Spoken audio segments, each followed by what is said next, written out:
Thank you very much for attending today's session led by Meredith Green, someone who knows a lot about leadership and has demonstrated over and over the positive impact that strong leadership has in our clubs, our district, and in our community.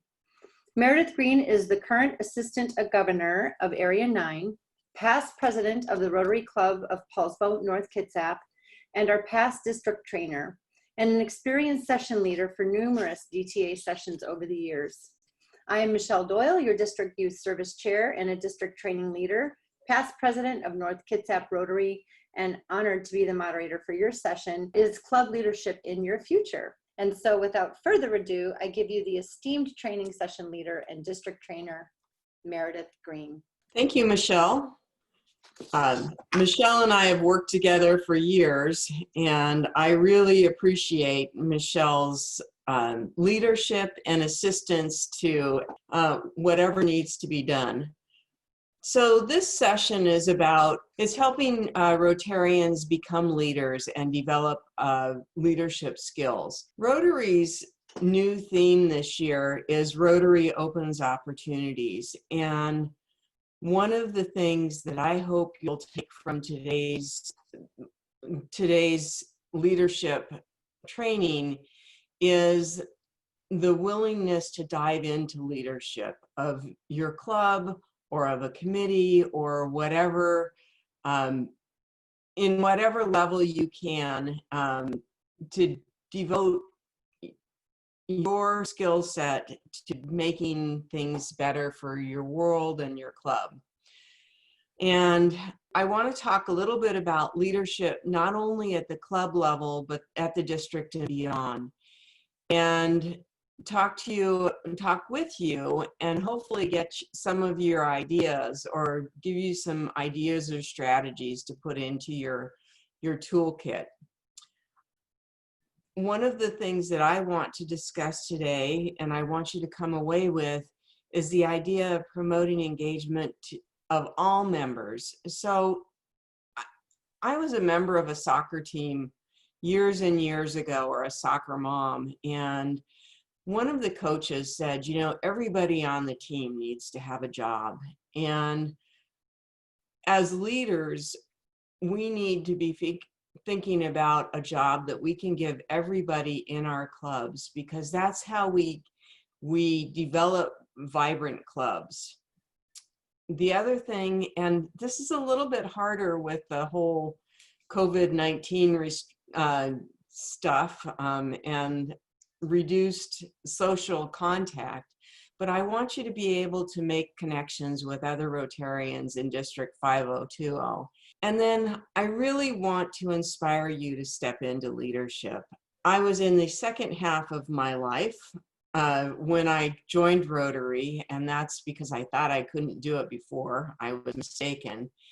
And yet I brought plenty of experience, including 25 years of a professional career, and yet I have learned so much through Rotary, not only about myself, but about leadership and about being a better leader in my day-to-day job. And I really encourage you to do what you can to step into leadership, and hopefully that's why you took this session in the first place. So Rotary's vision statement. Together, we see a world where people unite and take action to create lasting change across the globe, in ourselves, or in our communities and in ourselves. Recently, Rotary revisited their vision statement, and part of the revisit of that vision statement was really seeing that it connected with people, and especially the younger generation said, you know, it's not just about service above self. We are actually growing ourselves too. And I think that actually hooks into the idea that Rotary, like any other effort, you get out of it what you put into it. And to me, the more you give to Rotary, the more you actually get from Rotary. And again, I've learned tremendous amounts about myself and leadership through my activities in Rotary. And I hope that you've also experienced the same and consider stepping up to a different level. This slide is the tree of leadership. And this tree of leadership, I think of as the different areas of thinking about how you're going to be a president. So part of that is the vision, and you can see the things that you would be doing in terms of a vision for your club. What do you want your imprint to be? If it's more than just the president role as, say, a district trainer or a district leader, what do you want your imprint to be? The next is thinking about the training that you're going to need to have. And I'll discuss training a little bit more in detail further on down the line. But I encourage you, again, to think. I've been to a session, this is Craig Gillis's slide, and I've been to a session that he taught before, and he had this in a placemat. And he used this, this as a tool to print out and actually take notes on in terms of, you know, who might be a good mentor? What do you like about your club culture? Do you want to change your club culture? How do you want to gain your skills in Rotary and different aspects of that? Roles. How do you want to conduct your meetings? Are you going, I mean, who ever dreamt that we were all going to be, if we were meeting this time during, you know, when we were having our meetings in February, I don't think any of us envisioned that we would be doing our Rotary meetings all via Zoom, if we're, and most clubs are doing Rotary meetings that way, and we would have 800 people attending the district lady training conference. So just how do you want that to look? And then the other thing, the final thing, is thinking about how you're going to build your team. Who do you want to have on your team, and what skills do you want? And to that note, I took a great course this morning by Carissa Thompson, and it was in conflict resolution.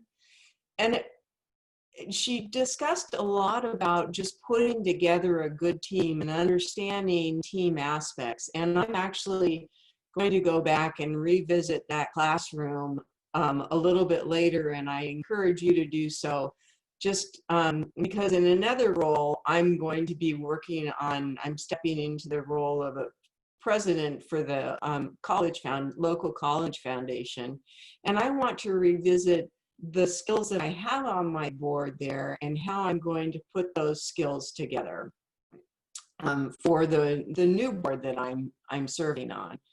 And just a 60 minutes spent with Carissa might help you if you're stepping into a leadership role. Think about how you want to meld the team that you're going to be leading.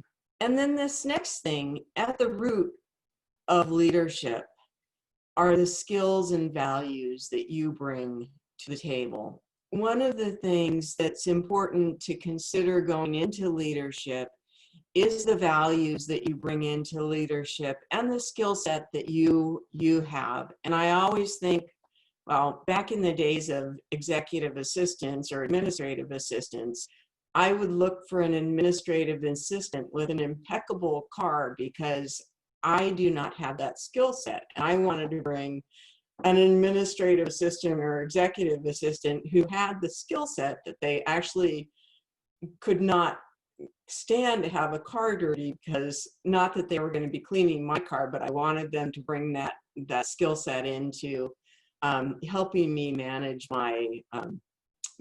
myself in business. Rotary has been working on bringing different values into PETS, the President-elect's training courses. And those values that they talk about in the President-elect's training are fellowship, diversity, integrity, leadership, and service. So the values that we bring into Rotary are the very values that we want to have in our club, and in our clubs and in our district leadership.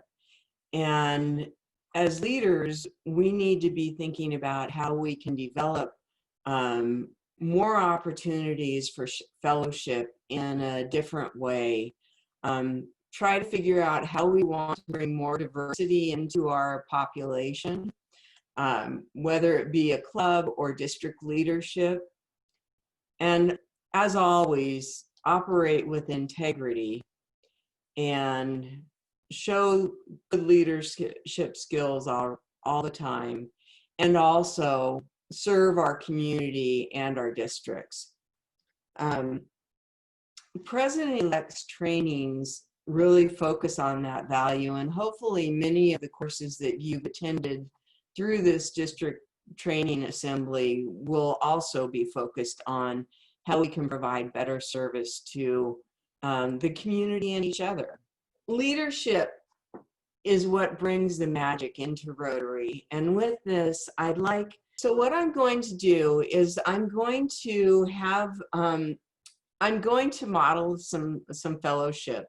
And part of that is I'm going to have you break out into rooms. And one of the clubs, or actually many of them now, it used to be that we would all sit around at breakfast or a lunch table or something like that, and we would discuss, we'd discuss whatever's going on in our families or life.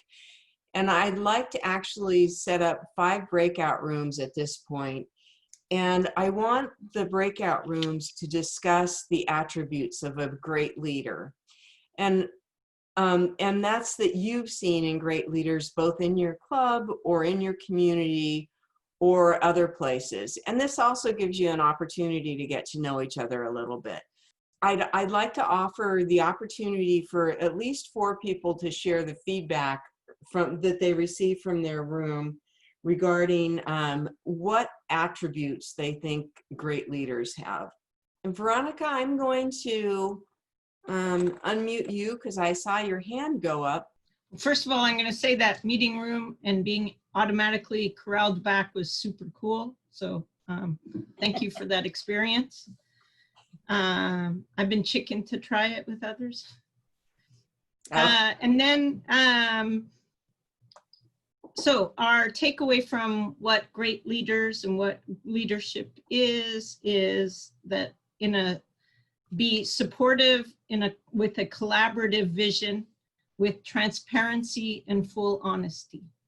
So I'm going to unmute Alice. And Alice? Hi. We were in agreement on the traits that we look for in leadership, starting with empathy, a positive can-do attitude, someone who is a good listener, has good facilitation skills, decisive, trusting, and able to delegate. We also agree on having fun and a good sense of humor.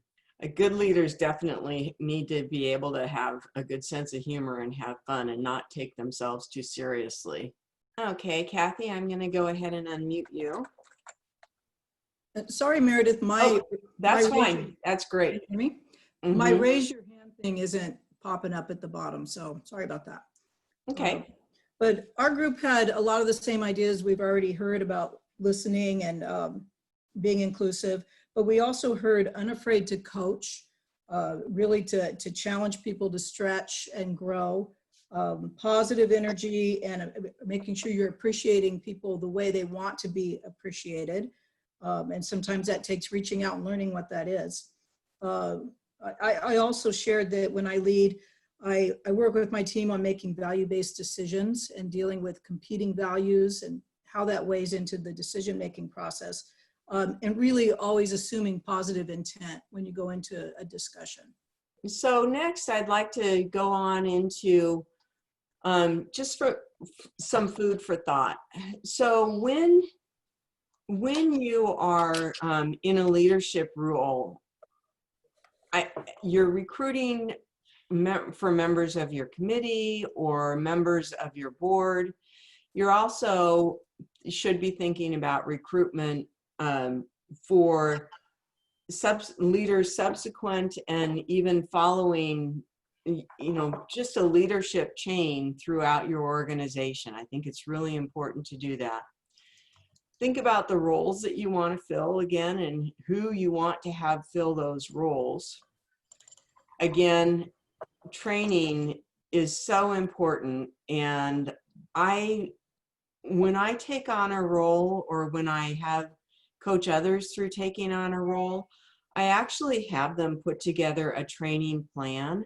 And then again, think about who you want to be your mentor and who you should be mentoring too. Somebody mentioned the ability to not be unafraid to coach. You may have people that on your team who have great skills that you'd like them to bring forth that they haven't already, or you maybe they're bringing too many strengths and you'd like them to let somebody else bring some of those too.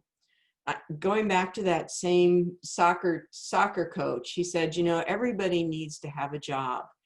And sometimes I found that people like to have multiple jobs, and that's great. But sometimes by allowing those people to have multiple jobs, you're taking away a small job from somebody else. And whether that be the parent who's able to pick up the water bottles after the game, it's important for everybody to be involved however they can be. And then again, on developing the team to be focused, fun is so important, because it doesn't always need to be fun, but if it isn't fun, especially in a volunteer role, people will find another place to put their efforts. And then again, fellowship is part of that fun, but it's also part of our service too. So I'll let you actually just kind of read through this. Leadership, it's always, if you haven't listened to Simon Sinek's begin with, or the why is so important, and the end in mind. We want a club with great culture. I'll let you read through that. In reading through this slide, one of my great mentors is our past district governor, Craig Gillis. And I was walking through this slide deck with him, and many of the slides are his, and I actually kind of modeled this after his session. And he said, you can't force children to learn or behave. His perspective, he was a teacher. And he said, you can't force children to learn or behave, but you can create an environment where they're motivated to do so. And I think the same is true of Rotarians. We can't force people to get involved. We can't force people to behave in meetings, but we can create an environment where they feel welcomed into our activities, and they feel welcome to join in constructive ways. And they're also dissuaded from maybe not behaving appropriately, or one of the things that's so important, humor is so important in any Rotary club. We need to be able to laugh with each other, but it comes to we're laughing with each other and not at each other. Recently, the president of our Rotary Club has she's put together PowerPoint presentations, and in those PowerPoint presentations, she has a clap track, so there's applause. And another one of the Rotarians said, you got to get rid of that applause track, because I really don't like it. And what was behind that was the applause track that she had playing was laughing, it wasn't just applause, but there was laughter in it. And sometimes, say if somebody's being recognized or somebody's just giving a presentation, you don't want to have laughter. And it was just kind of an interesting thing in terms of just recognizing that we need to be really sensitive, especially now. The most important thing as a leader is trying to motivate people to contribute. And we do that through our actions and our invitations to people to engage. Successful leaders create successful clubs.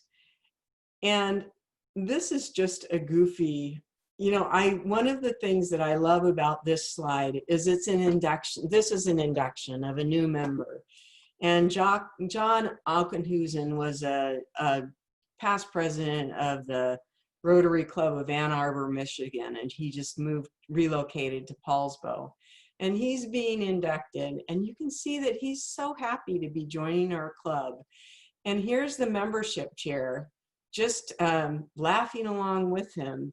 And here's just a solid member of our club, just a very distinguished gentleman who was his sponsor. And then it's important, successful clubs and successful districts have successful service projects.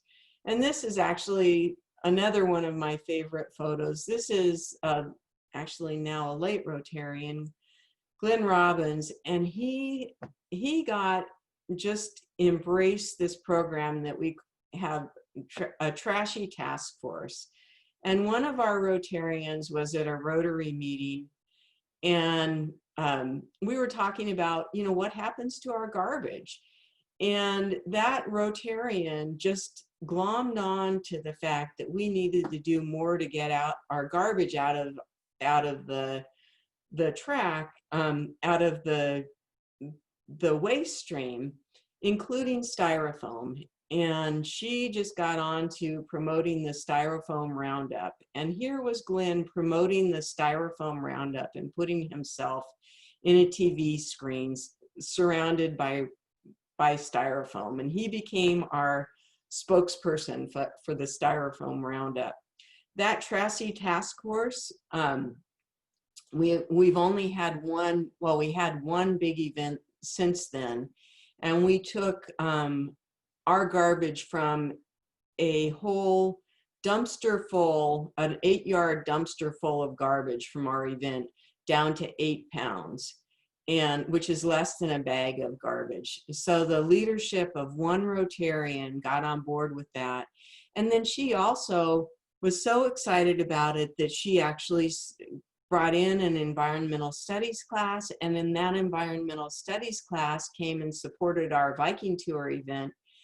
And those young people thought that that was the best thing about their environmental studies class when they took the survey. So, just the enthusiasm of one leader and the empowerment of that leader to do whatever he or she wants to do is, I think, an attribute of a successful leader. So vibrant clubs. One of the aspects of vibrant clubs is good work parties. And when I look at pictures of our work parties and the people in our work parties, I see people with smiles on their face. They're getting to talk to each other. They're acting kooky. I can tell you Joe didn't have a smile on his face after I repainted the wall that he had just finished painting. But, so goes it. We have something to laugh about going into the future. But again, as a leader, it's important to try to think about ways to engage our members. And now during COVID, I think we are finally getting to the point, at least in Western Washington state, where we can start about having some sort of socially distanced work parties again. Maybe we can go and clean up the cemetery. Maybe we can get together in a tailgating event, a small tailgating event. There are things that we can do to get back together and see each other. So going into recruitment, not everybody self-identifies as a potential leader. And sometimes all that's required of getting somebody to take on leadership is inviting them in. And part of what I would encourage you to do as you take on different leadership roles is, I always think of my leadership roles as 3-year terms. The first year is maybe well, think of it in terms of president-elect's year. It's your president-elect's year. You're thinking about what you want to do. You're learning the job. Then you're doing the job. And then as you're doing the job, or even as you're learning the job, you're thinking about who is going to follow you after you're done with your job, because you don't want to be stuck in that role forever. And you really want to provide other people opportunities. So I highly recommend that as you're going through the different stages of a role, you step not only into the role that you're supposed to be in, but also as a president, I was thinking not only about my role running the club as an organization, but also how I could be supporting the president-elect to take on their role as they moved into it, and how I could position the role that I was doing right then in a way that my subsequent whoever followed me in that role was able to do. So I would encourage you, even if you think somebody's going to say no to a role, or maybe they're not quite ready for that role yet, I would encourage you to ask people, have you ever thought about whatever that role is that you're wanting them to take on? And I think that starts when I used to do membership orientation as the membership chair or as a club president. I'd go through the different opportunities in Rotary, and then I'd say to the member that I was talking to, where do you see yourself in this organization? Where do you see yourself in where do you see yourself? What kind of role interests you? What committee interests you? And it's when you ask people that, it's an invitation into service. And it's also gives you an opportunity to learn something about what their interests might be for now or going down the road. Why join the leadership team? And I will let you read through some of this. This slide at the bottom kind of encapsulates all of it for me. This is actually one of my first Rotary moments. And it was Michelle was at this meeting, and this was the last of 3 community forums that we brought together the Paulsbo community to discuss what the community thought we could do about homeless youth in our community. And that was a standing room only session in the Paulsbo City Hall. And it was where the community really came together to decide that we wanted to bring Coffee Oasis into the community. And I can see right here, here's a member of a tribe. Here's a member of the Kingston Rotary Club. Here's, there are members of, here's a city council person. Here's a Paulsbo Rotarian.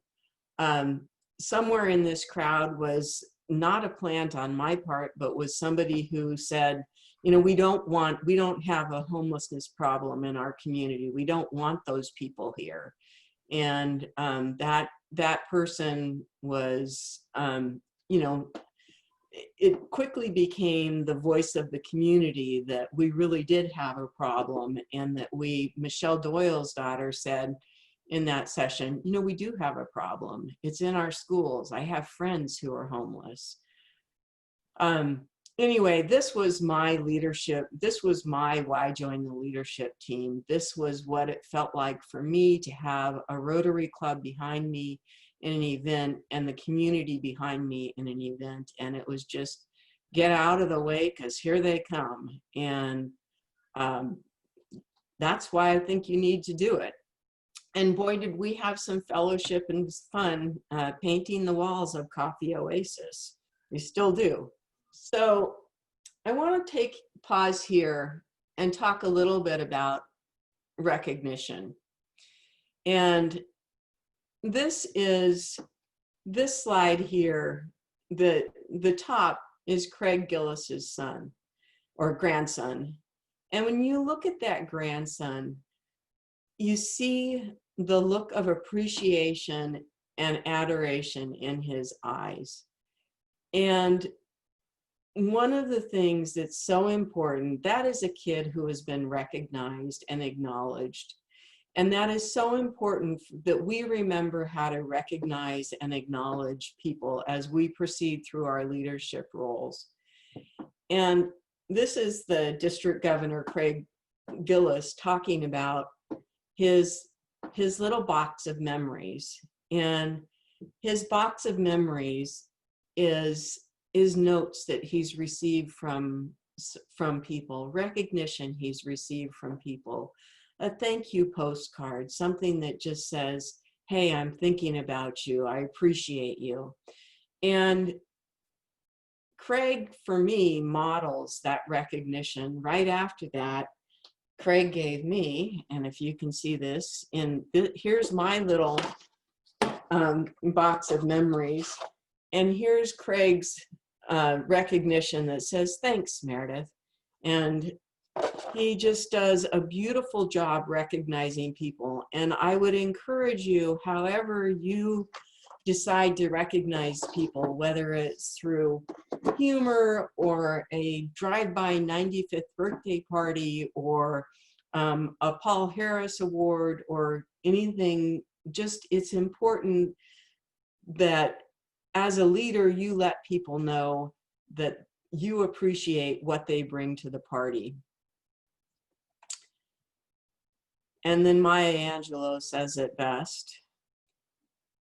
People will forget what you said, people will forget what you did, but people will never forget how you made them feel. And that's true. And the same is true on the other side, which goes to humor should always be with somebody. It should not ever be at somebody, because we really want we want to make people feel good about themselves. As a leader, making difference in changing lives, here's some of the recognition. I just had to throw in, as a leader, it's also really important to promote the clubs, the programs that we have of Rotary. And here's one of my favorites, which is the host families of our current exchange student, which I was honored to host for 3 months. And then in this bottom left-hand side is a district community grant recipient, or one of the beneficiaries of a district community grant.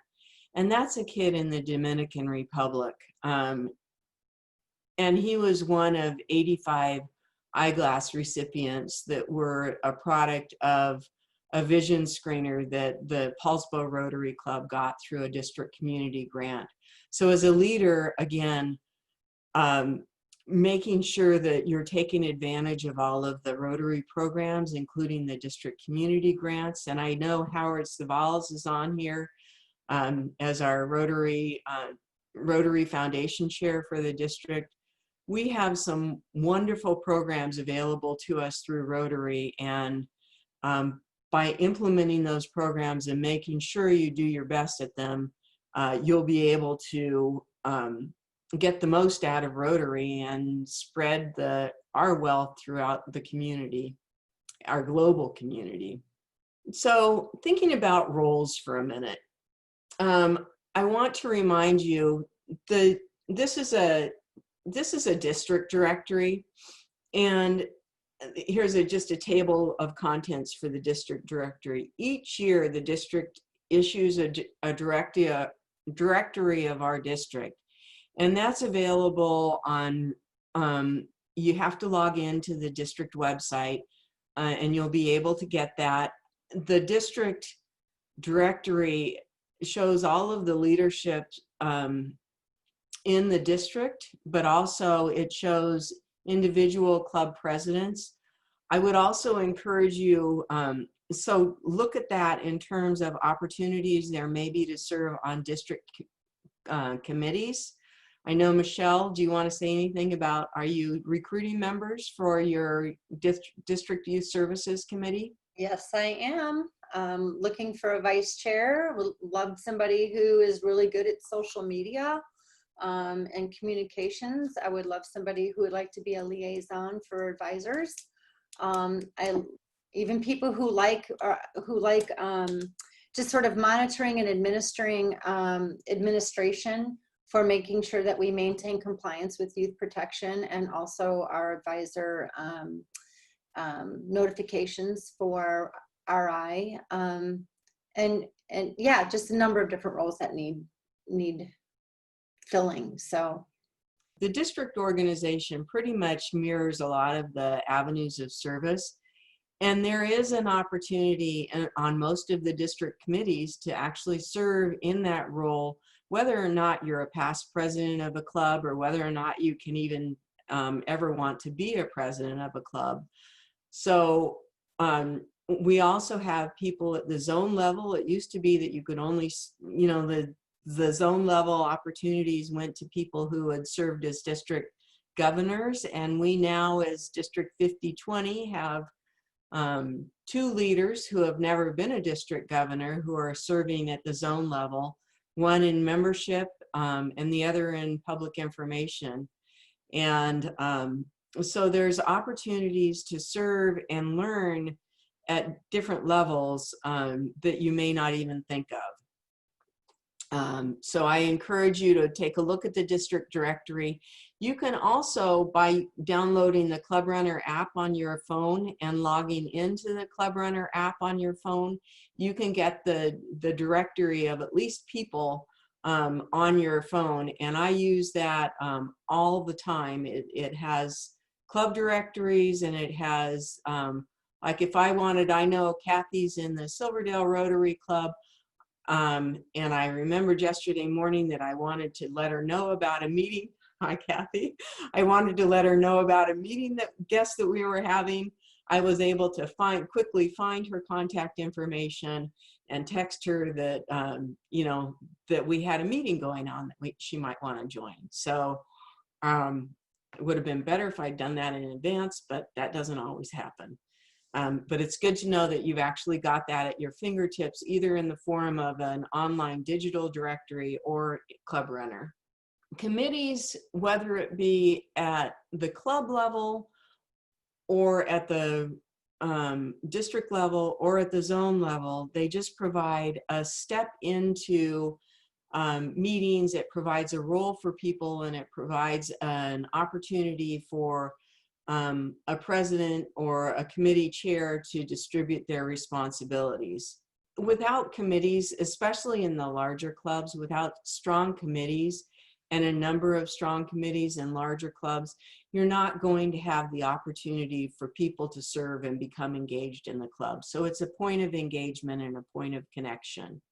The functions of the board, one of the things that's important as you step into roles of responsibility in Rotary is to consider, if you really do step into a board member role, it's more of a professional role. It's a little bit less of a volunteer role because you're taking on a leadership obligation by doing that. And it's important when taking on a leadership role that you actually consider whether you have the volunteer time to do so. And there are times that we need to step away from that if we're not able to do that.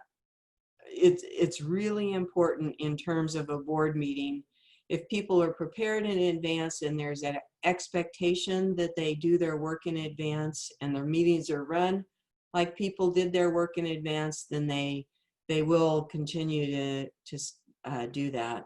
And then respect the roles of committees and chairs. I just want to share, I was looking through my slides, and this is a Rotary meeting, and one of the things that I look about from that meeting is here's this ancient guy from the Suquamish tribe who was here to talk to us about baskets. And I look out in that audience, and whatever he was saying, he's got everybody in that, you know, whether they're our youngest 23-year-old or probably sitting behind him is the 95-year-old, you know, whether he's got everybody at that meeting laughing at whatever he's saying. So that in itself is leadership too. Training, oh my gosh, there's all sorts of training. Rotary, I'm just going to go to the other slides. Take your leadership team to the district training conferences. Have fun, get to bond with each other. This is from years ago, but I can tell you I had a great time then. And those are the memories that form great teams and actually help form those relationships that will keep you going solid down the line. Training for leadership. If you have not seen this is the online learning at rotary.org. And if you look at this Rotary leadership training, it's not about Rotary, it's about Toastmasters. It's about delivering a speech, developing a speech. It's about an introduction to adult learning. I got that introduction when I became a district trainer. I've taken that learning and applied it elsewhere, becoming an effective facilitator. There's great information out there, and I would encourage you to do that. Rotary, here's just kind of going through the steps. This is the club president, assistant governor. This is all your board members, so where they step into those roles. And here's Dean Rohr. She's an RI district,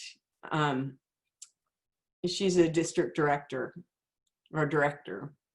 As a leader, communication is so important. Think about how you're going to communicate and do it well and consistently. And copy your PE on or whoever's following you on emails so that they know what to expect. And then, let's see, celebrating, we've talked a little bit about that. I'm kind of rushing through this because we're at the end of our time. I actually just want to open this up and say celebrate, have fun.